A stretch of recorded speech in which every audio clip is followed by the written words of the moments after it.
नमस्कार, स्वदेश न्यूज की खास पेशकश माफ करो महाकाल देख रहे हैं आप। मैं हूं आपके साथ संचिता जायसवाल। तमाम रात नहाया था शहर बारिश में, वो रंग उतर ही गए जो उतरने वाले थे।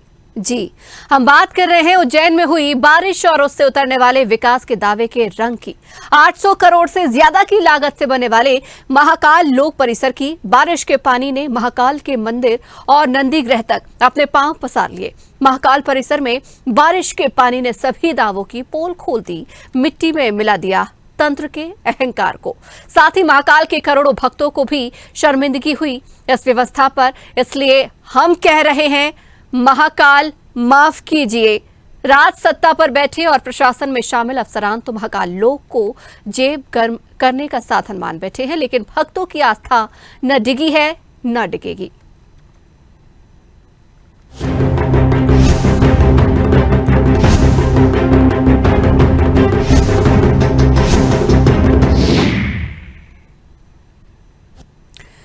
हवा और हल्की बारिश से गिरी मूर्तियों के बाद महाकाल लोक के निर्माण में भ्रष्टाचार के आरोपों का सामना कर रही शिवराज सरकार महाकाल मंदिर को लेकर नए विवाद में घिर गई है।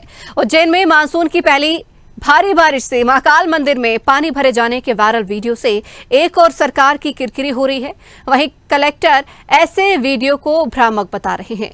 महाकाल लोक के निर्माण में करोड़ों रुपए खर्च किए गए हैं, लेकिन निर्माण की गुणवत्ता को लेकर उंगलियां उठने लगी हैं। अभी तो ये स्थिति है कि आने वाले समय में रेड और ऑरेंज अलर्ट जारी है। महाकाल लोक के भ्रष्टाचार के आरोपों का सामना कर रही शिवराज सरकार जब एक बार फिर महाकाल मंदिर को लेकर घिरती दिखी तो इन वायरल वीडियो को ही सवालों के घेरे में खड़ा कर दिया। कलेक्टर उज्जैन ने वायरल हो रहे वीडियो को भ्रामक करार देते हुए चेतावनी तक दे डाली, मगर जो पानी बह गया है वो अपनी जुबानी खुद बयां कर रहा है।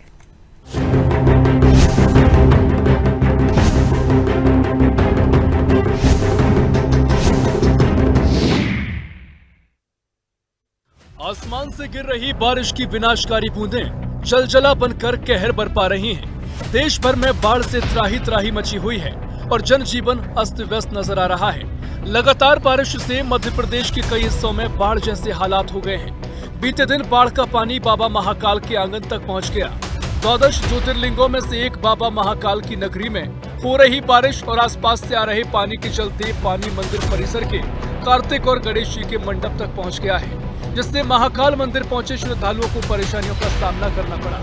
शासन प्रशासन चाहे करोड़ों रुपए लगाए, लेकिन वाकई में जो धरातल की स्थिति इस समय महाकालेश्वर मंदिर की वो ज्यादा अच्छी नहीं है। जैसे कि शुक्रवार को जो पानी आया था, लगभग 11 बजे के करीब पानी आया था, उस पानी की वजह से जो महाकालेश्वर मंदिर का ये नंदी हॉल आप इस समय देख रहे हैं, मैं नंदी हॉल में मौजूद हूँ।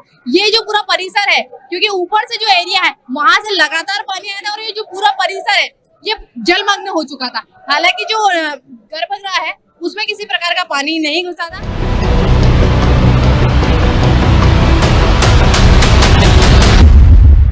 महाकाल की नगरी में लगातार हो रही बारिश ने जनजीवन को प्रभावित किया है। क्षेत्र के सभी नदी नाले उफान पर हैं। उज्जैन में छोटे पुल से 8 फीट ऊपर मां शिप्रा का पानी बहकर निकल गया। पानी में रामघाट के मंदिर और घाट भी डूब गए हैं और बाढ़ का पानी महाकाल मंदिर तक पहुंच गया। बता दें कि मंदिर से पानी के स्वयं निकलने का साधन नहीं है। प्रबंधन की बात करें तो प्रदेश सरकार विकास के कई दंभ भरती है, लेकिन अनेकों बार ये हालात देखने को मिलते हैं। देखिए, दंभ जो शब्द है वो सत्ताओं के साथ सदैव से जुड़ा रहा और सेवा शब्द जो है वो भी जुड़ा रहा। प्रत्येक राजनीतिक दल के अंदर सेवा कर्मी भी होते हैं और दंभित लोग भी होते हैं। रही बात महाकालेश्वर की, तो हम शुरू से कहते आ रहे हैं कि जब तक हम पूर्ण सुनियोजन के साथ में किसी योजना को लागू नहीं करेंगे, बार बार हमें चुनौतियों का सामना करना पड़ेगा। पूर्व में इसी महाकाल मंदिर के अंदर करंट भी फैला था। पूर्व में 2015 के आसपास महाकाल मंदिर के गर्भगृह के अंदर जल भी भरा हुआ था। परंतु एक ठोस योजना की आवश्यकता है।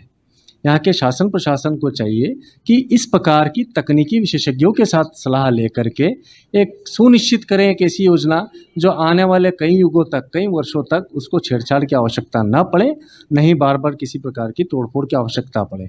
सिर्फ मंदिर ही नहीं, पूरे नगर के अंदर हम ये बात चाहेंगे, क्योंकि हम देखते हैं ना, कई सारे नगरों के अंदर आज हम महानगरों में जाते हैं तो उनके अंदर डक्ट बना रखी है, अंडरग्राउंड डक्ट बना रखी है, तो उस डक्ट के कारण सारी जितनी भी व्यवस्थाएं होती है जल प्रदाय से लेकर के जल निकासी तक की, वो सारी सुनिश्चित हो जाती है। तो हम भी अपेक्षा करेंगे कि ऐसा हो उज्जैनी में।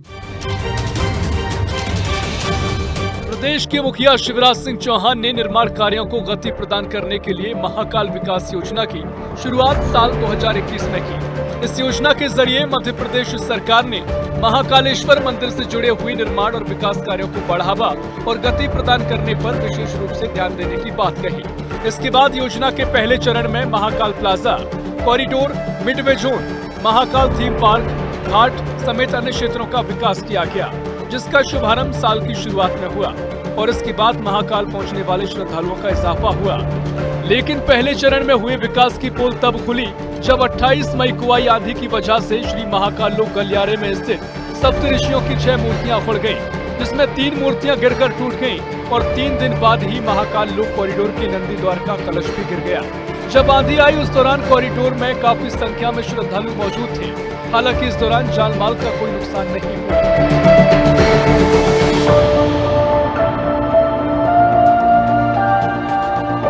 जो निविदा में जो उल्लेखित है वही मटेरियल यूज किया गया है, इसमें कहीं कोई संदेह नहीं है। मूर्तियां उखड़ गई, ये तथ्य भी सही है। अब पुनः माननीय मुख्यमंत्री जी के आदेश से नई मूर्ति लगाई जा रही है बिना 1 रुपये अतिरिक्त राशि दिए हुए। संबंधित कॉन्ट्रैक्टर को जवाबदारी दी गई है कि पहले से भी बेहतर जो सबसे अच्छी मूर्ति हो सकती है, और इसके लिए हम लोगों ने अभी उन लोगों से भी संपर्क किया है जो अभी उद्घाटन हुआ था पार्लियामेंट का, उसमें जिन लोगों ने मूर्तियां लगाई थी उनसे भी संपर्क किया है। हमारी तरफ से 1 रुपये की राशि नहीं दी जाएगी, ये उस कॉन्ट्रैक्टर की जवाबदारी होगी कि वो उस तरह की मूर्तियां और पहले से बेहतर हो वो लगाए। तो सारी मूर्तियां चेंज होंगी या फिर सब नहीं, अभी ये कार्रवाई सप्तऋषि की मूर्तियों तक सीमित है और ये 7 मूर्तियां, और हमारा लक्ष्य है कि 15 अगस्त तक हमें नई मूर्तियां स्थापित कर दें, क्योंकि मूर्तियों को बनाने में आमतौर पे 2-2.5 महीने का वक्त लगता है। तो दूसरी मूर्ति स्थापित की जाए, अगर इस प्रकार की चिंता भी प्रशासन ने अथवा शासन ने पाली है तो ये अपने आप में बहुत अच्छी बात है। लेकिन प्रश्न थोड़ा पहले से ही पैदा हो गया था कि जब हम मूर्ति बना ही रहे हैं तो हम क्यों ना ऐसी मूर्ति बनाएं जो कि लंबे समय तक स्थायी रूप से वो टिक सकें, रह सकें। तो इसके लिए ज़रूरी था कि कम से कम हम पत्थर की मूर्ति बना सकते थे। माना कि वहाँ अष्टधातु की मूर्ति की आवश्यकता नहीं थी, लेकिन फिर भी चूँकि हम महाकाल लोक को एक स्थायी स्वरूप से सैकड़ों वर्ष तक अपनी नई पीढ़ियों को दिखाना चाहते हैं, तो स्वाभाविक था कि वहाँ हम अच्छी क्वालिटी के पत्थर की मूर्तियाँ बनाते। एक बार जो लागत आती आ जाती, और मुझे जहाँ तक लगता है जैसे करीब 850 करोड़ का प्रोजेक्ट है, तो स्वाभाविक है 350 करोड़ पहले चरण में लगे थे, तो स्वाभाविक है कि हम अच्छी क्वालिटी की मूर्ति बना सकते थे, पत्थर की मूर्ति बना सकते थे। और अभी भी जब तक पत्थर की मूर्तियाँ नहीं लगेंगी तब तक मुझे लगता है कि जो बार बार प्रयास किए जा रहे हैं इनमें बहुत सफलता नहीं मिल पाएगी। तो एक तो मूर्तियाँ स्थायी होनी चाहिए, पत्थर की होनी चाहिए, बात मैं भी स्वीकार करूँगा। और दूसरी बात यह है कि माना कि किसी भी अधिकारी की या किसी कॉन्ट्रैक्टर की जिसकी भी कोई कमी रही थी, कोई दोष था, तो निश्चित रूप से उसको दंडित किया जाना चाहिए था, उस पर कार्रवाई करनी चाहिए थी। महाकाल लोक कॉरिडोर के उद्घाटन के बाद से ही शहर में मनमानी, भ्रष्टाचार की बातें सामने आने लगी थी। बाहर से आने वाले भक्त भस्म आरती के नाम पर संगठित गिरोहों, जेब कतरों, जालसाजों और दुकानदारों की लूट के शिकार होते रहे। दूसरी ओर मंदिर के आसपास अत्यधिक संख्या में बढ़ रही ई रिक्शा, मैजिक और ऑटो 4 पहिया वाहनों के कारण यातायात भी अवरुद्ध होने लगा और जाम लगना सामान्य सी बात हो गई। इस समय मौजूद हूँ श्री महाकालेश्वर लोक में। ये जो महाकाल लोक है, यहाँ पर जो ये कमल का फूल देख रहे हैं, यहाँ पर ये 7 फूल बने हुए हैं। 7 फूल पर जो सप्तऋषि है वो विराजित थे और एक हवा के झोंके या फिर ये बोले कि एक तूफान ने उन मूर्तियों को गिरा दिया था। तो मैं इस बारे में कुछ आम श्रद्धालु भी यहाँ पर आए हैं, उनसे भी चर्चा करना चाहूंगी कि किस प्रकार से मूर्तियों में, क्या भाई साहब आपको क्या लगता है कि भ्रष्टाचार हुआ है मूर्तियों में, इस प्रकार से मूर्तियों को गिरना है? जैसे बारिश में थोड़े दिन पहले बारिश आई थी तो जितने भी कमल के फूल है, सप्त कमल के फूल, इनमें बारिश के कारण मूर्तियां गिर गई थी। तो आमतौर जाहिर है, आम लोग जाहिर है कि भ्रष्टाचार हुआ है। अगर अच्छा काम होता तो ऐसा मूर्तियां थोड़ी गिरती। आपको क्या लगता है कि किस प्रकार की व्यवस्था मंदिर में होना चाहिए और यहाँ पर होना चाहिए? मंदिर में व्यवस्था मजबूती से काम होना चाहिए, भ्रष्टाचार पर रोक लगनी चाहिए मैडम। और ये आस्था का सवाल था, धर्म के नाम पर बीजेपी वोट लेती है लेकिन उस पर खरी नहीं उतर पा रही है। जैसा कि एक और श्रद्धालु मेरे साथ है, मैं उनसे भी चर्चा करना चाहूंगी। कहाँ से आए हैं आप? हम लोग राजस्थान से आए हैं। अच्छा, राजस्थान से आए हैं। क्या लगता है आपको, जो जैसे कि परसों में नंदी हॉल में भी पानी घुस गया था, व्यवस्थाओं को लेकर आप किस प्रकार से देखते हैं? लोकसभा इलेक्शन में जिस तरह से आस्था के नाम पर लोगों ने वोट दिया था बीजेपी को, तो आस्था के साथ खिलवाड़ नहीं होना चाहिए और जितना हो सके श्रद्धालुओं के लिए व्यवस्था यहाँ पर उचित होनी चाहिए। जी, यहाँ पर जैसे कि जो महाकाल लोग हैं, यहाँ पर जो मूर्तियां बनी गई है, उन पर भी भ्रष्टाचार का आरोप लगाया था और कहा जा रहा था कि उस समय जो वर्तमान अधिकारी थे, जो उस समय पर थे, उन पर भी भ्रष्टाचार का आरोप लगाया, लेकिन बीजेपी की तरफ से कोई कार्रवाई या फिर बोले तो सरकार की तरफ से कोई कार्रवाई नहीं हुई, तो इसको आप कितना समझते हैं? नहीं, उचित कार्रवाई करनी चाहिए और भ्रष्टाचार खासकर धार्मिक स्थलों के ऊपर तो बिल्कुल बर्दाश्त करने योग्य नहीं। जैसा कि श्रद्धालुओं ने बताया कि उनका कहना है कि जो धार्मिक स्थल है, वहाँ पर जो बीजेपी है, उन्होंने वोट तो धर्म के नाम पर लिया, लेकिन जो स्थिति है धर्म की, वो वैसी नहीं है, क्योंकि धार्मिक स्थलों पर जो भ्रष्टाचार है वो लगातार हो रहे हैं। इसकी वजह से श्रद्धालुओं में भी नाराजगी देखी जा सकती है। महाकाल लोक गलियारे में हुई इस घटना ने कांग्रेस को मौका दिया और विपक्षी नेताओं ने भी सरकार को घेरने की कोशिश की। राज्य के मुख्य विपक्षी दल ने परियोजनाओं में भ्रष्टाचार का आरोप लगाया और निर्माण की गुणवत्ता की जांच की मांग उठाई। प्रदेश कांग्रेस के अध्यक्ष कमलनाथ ने एक ट्वीट में कहा कि मध्य प्रदेश की तत्कालीन कांग्रेस सरकार ने जब उज्जैन में महाकाल मंदिर परिसर का भव्य निर्माण करने का संकल्प लिया था, तब इस बात की कल्पना नहीं की थी कि बाद की सरकार महाकाल लोक के निर्माण में भी गंभीर अनियमितता करेगी। इसके अलावा कांग्रेस के पूर्व प्रदेश अध्यक्ष अरुण यादव ने भी आरोप लगाते हुए कहा कि बीजेपी सरकार भगवान को भी नहीं बख्श रही और महाकाल लोक गलियारे में हुई घटनाक्रम से भ्रष्टाचार की बू आ रही है। मेरा कहना है बाबा महाकाल की नगरी और बाबा महाकाल यहाँ सब देख रहे हैं, लेकिन आप भी पता चला कि जिलाधीश महोदय को उस टाइम सप्तऋषि की मूर्तियाँ गिरी, उस टाइम पे उन्होंने बोला कि यहाँ पे कोई भ्रष्टाचार नहीं हुआ है। दूसरा, अभी यहाँ पे आपने बताया कि नंदी हाल में पानी आया, जबकि गर्भगृह में पानी रिस रहा है। यहाँ पे भगवान महाकाल के आसपास इन्होंने एक प्रयोगशाला बना दी है। कलेक्टर साहब अगर अपनी खुद की दूरदृष्टि से अगर देखेंगे ना, अगर इनके जो भी स्मार्ट सिटी के सीओ, विकास प्राधिकरण के सीओ और इनकी जो इंजीनियर हैं, कम अकल के हैं इंजीनियर, व्यापम के इंजीनियर हैं, बिना नापतोल के खुद रहे हैं, बिना नापतोल के कुछ भी बनाया जा रहा है। मेरा कहना है कि कलेक्टर महोदय बाबा महाकाल के बाद में जिले के प्रमुख हैं आप, और आपसे निवेदन करना चाहता हूँ आपके माध्यम से कि अपनी आंख खोलो आप और इनको देखो, इन व्यापम के इंजीनियरों को और इन भ्रष्ट इंजीनियरों को कि जो 3 लाख की मूर्ति, इन्होंने 13 लाख की मूर्ति के बिल का पेमेंट करा, इस धौलपुरी लाल पत्थर लगाने की जगह 12 रुपए फीट का पत्थर लगाया। अभी महाकाल मंदिर के गर्भगृह में पानी घुस गया और रीस रहा है, आसपास के खुद ही इन्होंने गलत करी और अभी भी कलेक्टर महोदय को नहीं दिख रहा है। मैं चाहता हूं कलेक्टर महोदय साहब, आप ईमानदार आदमी हैं, लेकिन कम से कम इन भ्रष्टों पे नकेल कसे और आप अपनी आंख से जाके खुद सर्वे करें कि पानी कहां से आ रहा है और इन भ्रष्ट इंजीनियरों पर कार्रवाई करें और हटाए नहीं। मौजूदा हालात पर नजर डालें तो ऐसा पहली बार नहीं हुआ जब महाकाल मंदिर परिसर में पानी भरा हो। ऐसी स्थिति महाकाल परिसर में सामान्य है। हर साल बारिश का पानी मंदिर परिसर के कुछ हिस्सों में भर जाता है, जिसे मंदिर प्रबंधन मोटर पंप द्वारा बाहर निकालता है।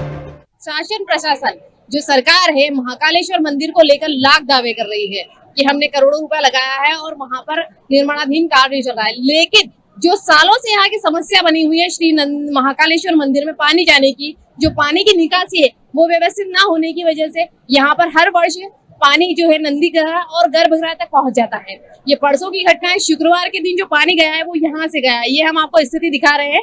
ये जो एरिया आप देख रहे हैं सीमेंटेड एरिया, क्योंकि शुक्रवार की रात को बहुत तेज बारिश यहाँ उज्जैन में हुई थी, जिसकी वजह से यहाँ पर रेड अलर्ट जारी भी हुआ था, क्योंकि पानी ज्यादा आने की वजह से जो ये पानी है यहाँ से आप देख रहे हैं, यहाँ से पानी रिस का सीधा सीधा नंदी हॉल में गया था और सीधा फिर नंदी हॉल से, क्योंकि बहुत ज्यादा पानी होने की संभावना की वजह से लोगों का काफी दिक्कतें की सामना भी करा। हालांकि जो मंदिर समिति है वो अपने दावों पर खरी उतर रही है।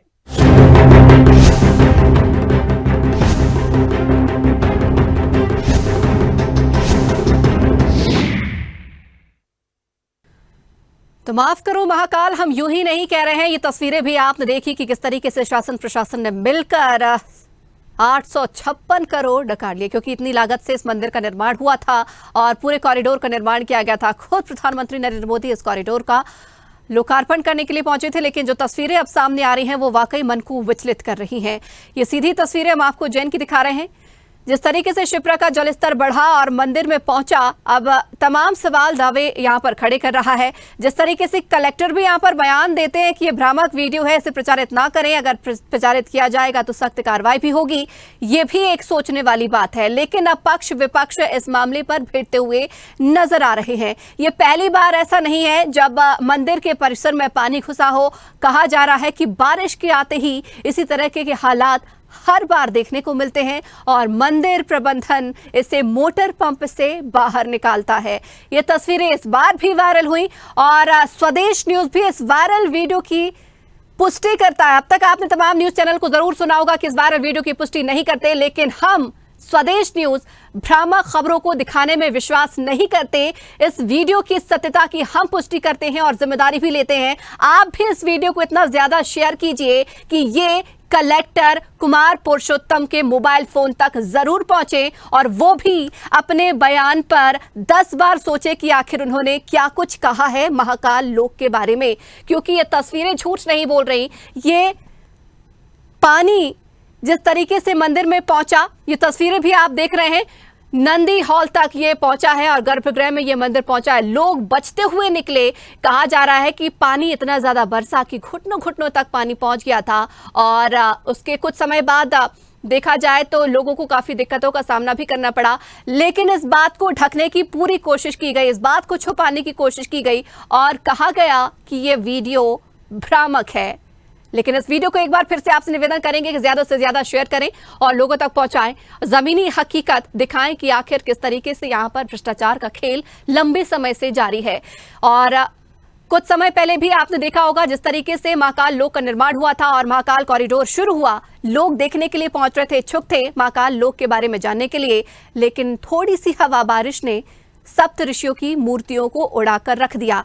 लेकिन अब कलेक्टर महोदय कह रहे हैं कि पहले से ज्यादा अच्छी मूर्तियां हम बनवा रहे हैं बिना किसी लेन देन के। लेकिन हमारा उनसे सवाल यह है कि पहले से अच्छी का तात्पर्य क्या वे मूर्तियां अच्छी थी तो उड़कर गिरती क्यों और टूटती क्यों? 856 करोड़ कहां गए और किसने डकार लिए? ये लगातार हमारा सवाल शासन और प्रशासन दोनों से है।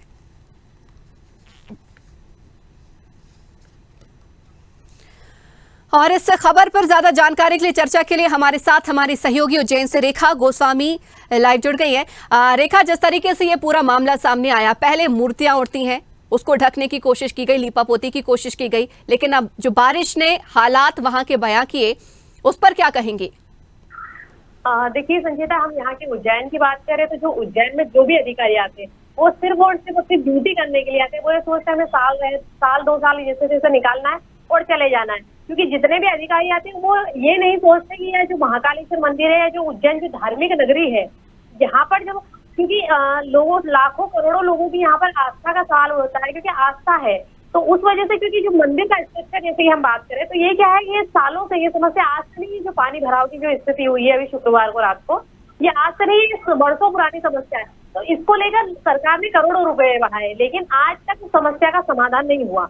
और यहाँ एक और बात मैं आपको बता दूं कि जो घटना हुई है उसको लेकर एक प्रेस नोट जारी किया गया है कलेक्टर की तरफ से कि भ्रामक जानकारी नहीं फैलाए। अगर भ्रामक जानकारी फैलाई गई है क्योंकि महाकालेश्वर मंदिर में पानी नहीं घुसा है, ऐसा प्रेस नोट जारी हुआ है, तो वाकई में एक तरीके से मीडिया को डराने का भी काम किया जा रहा है यहाँ पर, मतलब प्रशासन की तरफ से। हाँ बिल्कुल रेखा, जिस तरीके से यहाँ पर कलेक्टर का बयान सामने आया है, सोचने वाली बात तो ये है कि वो किसकी ढक रहे हैं और क्या ढक रहे हैं। जिस तरीके से तस्वीरें ये सामने बयां हो रही हैं, ये झूठ नहीं बोल रही है, क्योंकि हमने भी वो तस्वीरें देखी हैं, आपने भी वो तस्वीरें देखी हैं, मंदिर का जायजा भी लिया। लेकिन अब सवाल ये है रेखा कि जिस तरीके से मंदिर का निर्माण हुआ, इसे काशी विश्वनाथ कॉरिडोर की तर्ज पर बनाया गया था, इसमें भी करोड़ों रुपए खर्च किए, लगभग 800 करोड़ के रुपए जो है खर्च हुए हैं। लेकिन ये तस्वीर, अब इस पर मंदिर प्रबंधन समिति क्या कुछ कह रहा है? क्योंकि ये आपने भी बताया है कि पहली बार नहीं है, हर बार ऐसी स्थिति देखने को मिलती है। मंदिर प्रबंधन समिति का कहना है कि पानी ज्यादा गिरा, तो क्या आप जैसा कि इन्होंने मूर्ति को लेकर कहा कि हवा तेज आई, तो मतलब जो पुरानी मूर्तियां है या जो बात करें हम कि पुराना जो मंदिर स्ट्रक्चर बना, तो मतलब आप करोड़ों रुपए बहाओगे या भ्रष्टाचार करोगे और फिर आप कहेंगे कि पानी तेज गिरा, क्योंकि पानी तो स्वाभाविक है, उसका स्वभाव है और प्रकृति से आप नहीं खेल सकते। तो इसका मतलब ये कि हमें स्ट्रॉन्ग होने की जरूरत है, हमें उस स्ट्रक्चर को व्यवस्थित करने की जरूरत है। ये कहीं ना कहीं जो अपनी जो कमियां हैं अधिकारी अपनी कमियों दूसरे के ऊपर या फिर प्रकृति के ऊपर ढोलने का काम करते हैं। जैसा कि ये महाकाल लोक में भी इन्होंने किया था कि जो आंधी आई थी तो इनका कहना था कि आंधी बहुत तेज थी, बल्कि सालों से 20-20, 25-25 सालों से जो मूर्तियां खड़ी है उनका ना रंग गिरा है, ना वो आज तक खंडित हुई है। और ये मूर्तियां साल भर के अंदर अगर गिर जाती है तो वाकई यहाँ पर भ्रष्टाचार होता है और इसमें अधिकारी से लेकर नीचे से लेकर ऊपर तक के अंदर भांग घुली हुई है। रेखा, आपने सवाल नहीं किया मंदिर प्रबंधन समिति से कि निकासी व्यवस्था के बारे में सरकार से मांग नहीं की? सालों से पानी गिर रहा है, आप मोटर पंप का इस्तेमाल कर करके पानी निकाल रहे हैं और लेकिन अभी भी आप मांग नहीं कर रहे हैं, इन तमाम मसलों पर लीपापोती कर रहे हैं। ये नहीं कि मंदिर से पानी निकासी व्यवस्था की उचित मांग की जाए सरकार से? हाँ, इस बारे में मेरी जो महाकालेश्वर मंदिर प्रबंध समिति है उसके जो अध्यक्ष जो उसके प्रशासक है वहाँ के संदीप सोनी जी से जरूर बात हुई थी। उनका कहना है कि मैडम हमारे यहाँ जो पानी बिजल भरा हुआ था उसको हमने मोटर से निकाल दिया, लेकिन जो आप बता रहे हैं कि जो क्योंकि निर्माणाधीन है मंदिर, तो उनका कहना है कि निर्माणाधीन है मंदिर तो उसके बनने के बाद वहाँ की स्थिति नहीं रहेगी, ऐसा उनका कहना है। पर मुझे नहीं लगता कि जो स्थिति सालों से नहीं हुई है और आज की जो स्थिति देखते हुए तो लग रहा है। ठीक है रेखा, फिलहाल के लिए आपको रोकना चाहूंगी। हमारे साथ कांग्रेस नेता भरत पोरवाल जुड़ गए हैं। भरत जी, स्वागत है आपका स्वदेश न्यूज में। भरत जी, आप तक भी वीडियो एक पहुंचा होगा जिस तरीके से नंदी हॉल में जो है पानी भर गया और शासन प्रशासन के लोग इसमें लीपापोती करने में जुट गए कि ये वायरल वीडियो जो है वो झूठा है, किसी तरीके का कोई पानी नहीं अंदर मंदिर में घुसा। क्या कहना चाहेंगे? नहीं, बिल्कुल सही बोल रहे हैं मैडम, जो भी बोल रहे हैं वो झूठ बोल रहे हैं, क्योंकि पूरे नंदी हाल में पानी भरा है, घर में पानी जा रहा है। तो इसकी गलती सिर्फ प्रशासक है, प्रशासक ध्यान दे नहीं रहा है क्योंकि सब व्यापम के इंजीनियरों लगे हैं, उन्हें पता ही नहीं है कि कितना डीप से है, किस साइज से अपन उस चीज को बनाए, वहाँ बदले जा रहे हैं, आसपास स्मार्ट सिटी का पैसा और भ्रष्टाचार करे जा रहे हैं उसमें। और ये जो पानी नंदी हाल में आए भ्रष्टाचार की भेंट चढ़ा हुआ है और व्यापम के जो इंजीनियर स्मार्ट सिटी के और विकास प्राधिकरण के, इनने किसी टेक्निकल का फायदा ही नहीं उठाया, इन्होंने सिर्फ अपनी मर्जी से। भरत जी, अनुरोध करेंगे कि आप इस मामले में उठाएं क्योंकि क्षेत्र के कलेक्टर भी जो हैं वो भी ये प्रेस नोट जारी करके कह रहे हैं कि ये तमाम जो वायरल वीडियो है ये झूठे हैं, ये भ्रामक है, भ्रामक वीडियो फैलाने वालों पर सख्त कार्रवाई होगी। कोशिश कीजिएगा इस मामले को उठाइएगा। फिलहाल के लिए सर समय का अभाव है, इसलिए शुक्रिया करना चाहूंगी, धन्यवाद करना चाहूंगी। ये पूरा मसला आपने समझा, आपने देखा किस तरीके से भ्रष्टाचार की भेंट महाकाल लोक चढ़ गया है। हम यूं ही नहीं कह रहे हैं कि माफ करो महाकाल, जिस तरीके से कलेक्टर का भी बयान सामने आया है, वीडियो आपके सामने, तस्वीर आपके सामने, अब आप इसे डिसाइड कीजिए ये भ्रामक या नहीं, क्योंकि स्वदेश न्यूज इस वायरल वीडियो की सत्यता को प्रमाणित करता है। इस वीडियो को भी आप इतना ज्यादा शेयर कीजिए कि ये कलेक्टर के फोन तक पहुंचे और उन्हें भी एक बार फिर सोचना पड़े कि महाकाल लोक के लिए उन्होंने क्या बयान दिया है। तो इसी के साथ ही हमारी इस खास पेशकश में फिलहाल इतना ही। दीजिए इजाजत, नमस्कार। बने रहिए स्वदेश न्यूज के साथ, सबसे पहले देश।